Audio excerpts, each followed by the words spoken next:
नमस्कार दोस्तों, स्वागत है आप सभी का हमारे चैनल पुष्पोम एजुकेशन में। दोस्तों पिछली कक्षा में हम लोग शब्दों का वर्गीकरण देख रहे थे। यहाँ पे देखिए शब्द को दो भागों में बांटा गया था, सार्थक और निरर्थक। शब्द को बताया गया था कि शब्द एक अथवा अनेक अक्षरों के योग से मिलकर बनता है, जिसको दो भागों में बांटा गया है। एक है सार्थक और एक है निरर्थक।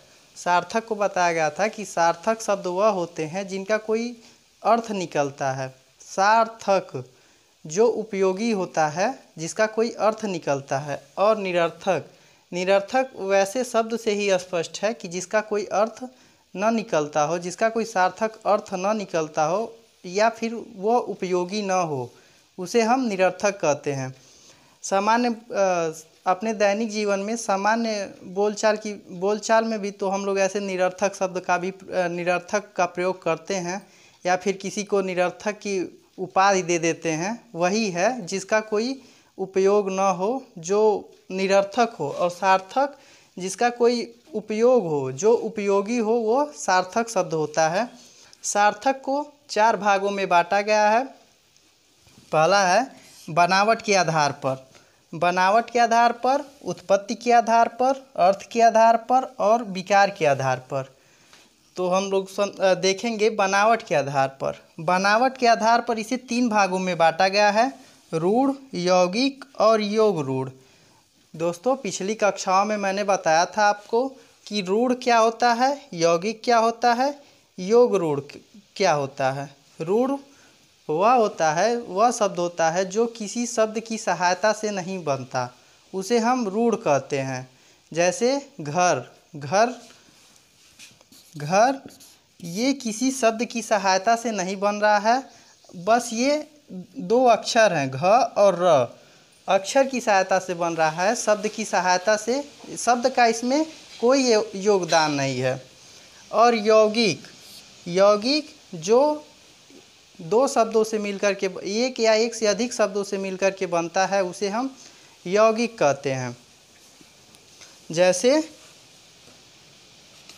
छात्रावास। तो जब इसको हम दो खंडों में करेंगे तो छात्र धन आवास हो जाएगा छात्रा आवास। छात्रावास। यौगिक शब्द वह होता है जो दो या दो से अधिक शब्दों से मिलकर के बनता है, उसे हम यौगिक कहते हैं। इसी क्रम में बनावट के आधार पर तीसरा है योग रूढ़। वह होता है जो किसी व्यक्ति विशेष के लिए रूढ़ हो चुका होता है, उसे हम योग रूढ़ कहते हैं। जैसे लंबोदर, जब इसको हम डिफाइन करेंगे तो हो जाएगा लंबा उदर। लंबा धन उदर। लंबा उदर अर्थात जिसका लंबा पेट हो, तो जो किसी व्यक्ति विशेष के लिए उपयुक्त हो गया हो, उसे वह होता है योग रूढ़। तो जब लंबोदर हम कहेंगे तो हमें कहीं ना कहीं गणेश जी का आभास होगा, और हम जानेंगे कि उन्हीं का नाम है लंबोदर। ऐसे हम सामान्य या फिर दैनिक जीवन में देखते हैं, अगर किसी का लंबा पेट रहता है तो उसे हम गणेश की उपाधि नहीं दे सकते हैं।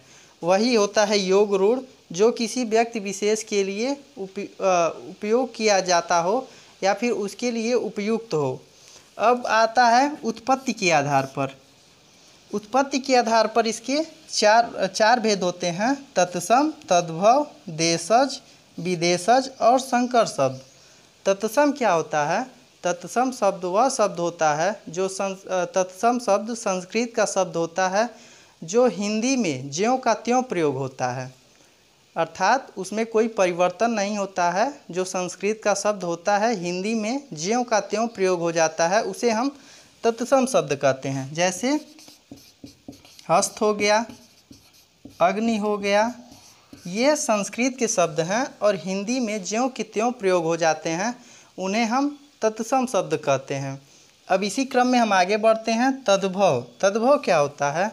तद्भव शब्द वह होता है जब संस्कृत का शब्द हम हिंदी में प्रयोग करते हैं तो वह उसका रूप बदल जाता है। वह होता है तद्भव, अब यहीं देख लीजिए, तत्सम जो संस्कृत का शब्द होता है और हिंदी में ज्यों का त्यों प्रयोग होता है, लेकिन तद्भव में क्या होता है, जो संस्कृत का शब्द होता है हम जब तद्भव में उसका प्रयोग करते हैं तो उसका रूप परिष्कृत हो जाता है, वो परिवर्तित हो जाता है। ये हस्त है, जब हम तद्भव में इसका करेंगे तो ये हो जाएगा हाथ, और ये अग्नि है तो ये हो जाएगा आग।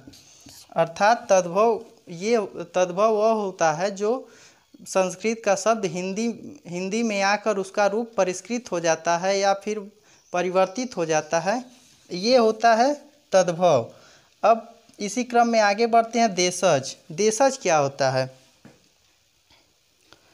जो शब्द क्षेत्रीय प्रभाव के कारण हिंदी में आए हैं और जनता की आम बोलचाल की भाषा में विकसित हुए हैं वह देशज शब्द कहलाते हैं। जो शब्द क्षेत्रीय प्रभाव के कारण जनता की बोलचाल की आम बोलचाल की भाषा में प्रयोग होते हैं वह होता है देशज शब्द। जैसे लोटा, डिबिया, यह शब्द जनता आम बोलचाल की भाषा में प्रयोग करती है, ये होता है देशज शब्द। देशज शब्द वह शब्द होता है जो शब्द क्षेत्रीय प्रभाव के कारण हिंदी में आए और जनता की आम बोलचाल भाषा के रूप में प्रयोग हों, वह होते हैं देशज। अब अगला है विदेशज। विदेशज क्या होता है? विदेशी जातियों के संपर्क से उनकी भाषा के बहुत से शब्द हिंदी में प्रयोग किए जाते हैं, ऐसे शब्द विदेशी शब्द कहलाते हैं। जो विदेशियों के द्वारा भारतीयों के संपर्क में उनकी भाषा के बहुत से शब्द हिंदी में प्रयोग किए जाते हैं वो होते हैं विदेशज। जैसे कॉलेज, कॉलेज अंग्रेजी भाषा का शब्द है और यह हिंदी में प्रयोग होता है। इसी प्रकार कुछ ऐसे शब्द हैं जैसे रेल, काफ़ी, यह विदेशी भाषा के शब्द हैं जो हम भारतीय हिंदी में प्रयोग करते हैं, वह होते हैं विदेशज। अब अगला है संकर। संकर शब्द क्या होता है कि जो दो भिन्न भिन्न भाषाओं के योग से मिलकर बनता है वह होता है संकर शब्द। जो दो भिन्न भाषाओं के योग से मिलकर के बनता है उन्हें हम संकर शब्द कहते हैं। जैसे रेलगाड़ी, रेल प्लस गाड़ी, यह रेल अंग्रेजी भाषा का शब्द है और गाड़ी हिंदी भाषा का शब्द है, वह होता है संकर शब्द। जो दो भिन्न भाषाओं के शब्दों से मिलकर के बनता है उसे हम संकर शब्द कहते हैं। अब इसे देखेंगे हम अर्थ के आधार पर। अभी तक हम लोगों ने बनावट के आधार पे देखा, उत्पत्ति के आधार पे देखा, अब हम इसे देखेंगे अर्थ के आधार पर। अर्थ के आधार पर होता है एकार्थी। एकार्थी एक ही अर्थ वाले शब्द को हम एकार्थी कहते हैं। जैसे दीवार, ईंट। एकार्थी का मतलब ये होता है कि जैसे जिस शब्द का बस एक ही अर्थ हो उसे हम एकार्थी कहते हैं। नाम से ही स्पष्ट है एकार्थी। जब हम एकार्थी शब्द का उच्चारण करेंगे तो हमें स्वतः ही पता चल जाएगा कि जिस शब्द का एक अर्थ निकलता हो उसे हम एकार्थी कहते हैं। जैसे दीवार, ईंट। दीवार का भी एक ही अर्थ निकलेगा और ईंट का भी एक ही अर्थ निकलेगा। अब इसी क्रम में आगे बढ़ते हैं। अर्थ के आधार पर अगला रूप है अनेकार्थी। इसके भी नाम से स्वतः ही स्पष्ट है अनेकार्थी कि जिस शब्द के अनेक अर्थ निकलते हों उसे हम अनेकार्थी कहते हैं। जैसे कर। कर का मतलब होता है हाथ और इसी का एक और मतलब होता है, कर का एक मतलब होता है, एक अर्थ निकलता है हाथ और एक मतलब निकलता है टैक्स। टैक्स, यहाँ पे देखिए एक शब्द है और इसके दो भिन्न अर्थ निकल रहे हों। यहाँ पे यही है कि एक शब्द का अनेक अर्थ हो उसे हम अनेकार्थी शब्द कहते हैं। इसी प्रकार एक शब्द है पानी, इसका भी भिन्न भिन्न अर्थ होता है। एक पानी का मतलब होता है चमक, एक पानी तो वह है जो हमारी प्यास बुझाती है, और एक पानी का मतलब होता है इज्जत। अब आगे बढ़ते हैं हम लोग। अनेकार्थी का मतलब होता है जो कि मैंने आपको विस्तृत बता दिया। एकार्थी और अनेकार्थी जब अर्थ के आधार पर पूछे क्वेश्चन तो इसके चार होते हैं: एकार्थी, अनेकार्थी, पर्यायवाची और विपरीतार्थक। तो हमें ये ज़्यादा कठिन भी नहीं है और आसानी से हमें याद हो जाएगा। एकार्थी का मतलब होता है जिस शब्द के बस एक ही अर्थ निकले। अनेकार्थी का मतलब ये होता है कि जिस शब्द के अनेक अर्थ निकले वह अनेकार्थी होता है। अब बात आती है पर्यायवाची।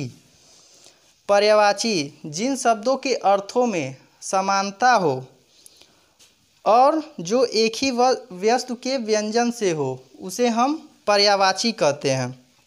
जिन शब्दों के अर्थों में समानता हो और जो एक ही वस्तु के व्यंजन हो उन्हें हम पर्यायवाची कहते हैं। जैसे रवि।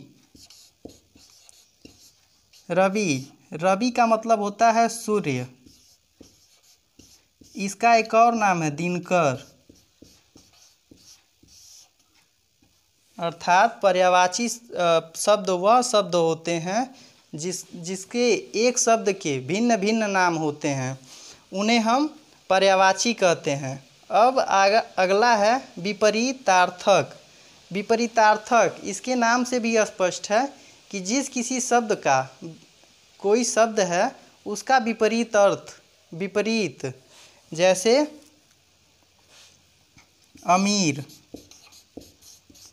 इसका विपरीतार्थक शब्द क्या होगा? गरीब। जैसे राजा, इसका विपरीतार्थ क्या होगा? रंक। सुख, इसका विपरीतार्थक हो जाएगा दुख। मतलब इसमें ये कह रहा है कि जिस शब्द का विपरीत अर्थ हो वह होता है विपरीतार्थक। अब विकार के आधार पर दो होते हैं, विकारी और अविकारी। विकारी क्या होता है? जिस शब्द में विकार उत्पन्न हो वह विकारी होता है। और दूसरा है अविकारी, जिस शब्द या वाक्य में विकार उत्पन्न न हो वह होता है अविकारी। दोस्तों, आपने शब्द विचार को एक बार पुनः अच्छे तरीके से समझा और जाना, और मैंने स्पष्ट रूप से आपको बताया कि शब्द का वर्गीकरण कैसे किया जाता है। अगर ये हम अपने माइंड में सेट कर लें तो हमें कभी भी परीक्षाओं में कोई कन्फ्यूजन, किसी प्रकार का कोई गलतफहमी नहीं होगा, और परीक्षाओं में आए हुए प्रश्नों को हम बड़ी ही आसानी से हल कर लेंगे। लेकिन ये जो मैप है, ये जो आकृति है, अगर ये हमारे दिमाग में बैठ रही है तभी, और इसको बैठाना आसान भी है। शब्द है, शब्द के दो भेद होते हैं, सार्थक और निरर्थक। बाकी सार्थक में जो, चूँकि ये निरर्थक है तो निरर्थक का कोई अर्थ होगा नहीं। सार्थक में इसके चार भाग हैं: बनावट के आधार पर, उत्पत्ति के आधार पर, अर्थ के आधार पर और विकार के आधार पर। बाकी सब आपके सामने है, स्वतः आप इसे एक बार अवश्य पढ़ें। पढ़ने से क्या होगा, ये आपको याद हो जाएंगे।